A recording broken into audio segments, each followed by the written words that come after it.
क्या तुम हिम्मत करोगे इंसानी मांस से बनी आइसक्रीम खाने की? इस इलाके में एक खास सेवा थी।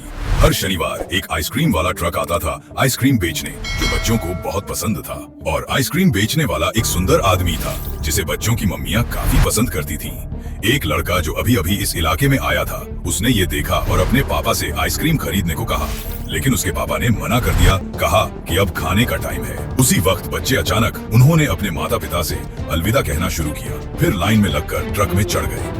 वो आदमी हैरान हो गया और एक माता पिता के पास जाकर पूछा कि क्या चल रहा है। तब उसे पता चला कि आइसक्रीम ट्रक बच्चों की देखभाल भी करता है। बच्चे ट्रक के अंदर आइसक्रीम खा सकते हैं और मस्ती कर सकते हैं, वो भी बिना किसी अतिरिक्त पैसे दिए। उस शाम लड़का नाराज था क्योंकि उसे आइसक्रीम नहीं मिली। उसने जोर जोर से हंगामा किया तो उसके पापा ने उसे अगली बार आइसक्रीम दिलाने का वादा किया। एक हफ्ता बाद समय जल्दी निकल गया। आइसक्रीम वाला ट्रक फिर से मोहल्ले में आ गया। लड़के को आखिरकार स्वादिष्ट आइसक्रीम खाने को मिली और वो ट्रक के अंदर जाकर बाकी बच्चों के साथ खेलने लगा। शाम को जब वो घर लौटा तो अपने पापा को ये बताते हुए नहीं थका कि ट्रक के अंदर स्ट्रॉबेरी आइसक्रीम का बड़ा ढेर था और सब उसे चाटने के लिए बेताब थे। पापा थोड़े हैरान हुए, लेकिन उन्होंने और कोई सवाल नहीं किया। कुछ दिन बाद लड़का अपने घर दोस्तों का बड़ा समूह लेकर खेलने आया।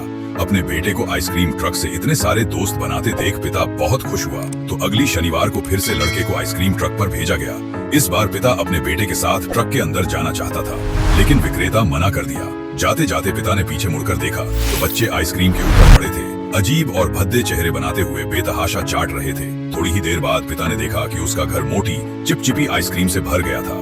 बच्चे जिन ब्लॉक से खेल रहे थे वो ऐसे पिघल गए जैसे आइसक्रीम हो, और मोहल्ले में अजीब अजीब बातें होने लगी। हर कोने में आइसक्रीम के ढेर लगे थे। एक दिन पिता घर लौटे तो दरवाजे पर जूतों का ढेर देखकर सोचा बच्चे फिर खेलने आए होंगे। लेकिन जब वो लिविंग रूम में गए तो हैरान रह गए, क्योंकि बच्चे सब अलग अलग फ्लेवर की आइसक्रीम बन चुके थे और उनका बेटा उन्हें बेचैनी से चाट रहा था। पिता बहुत डर गया और दौड़ता हुआ उसके पास गया उसे रोकने के लिए। लेकिन जब उसने धीरे से अपने बेटे को धक्का दिया तो उसके बेटे का सिर सीधे गिर गया। आखिर में आइसक्रीम वाला ट्रक शहर में घूमता रहा, नए बच्चों की तलाश में जो आइसक्रीम खाना पसंद करते थे।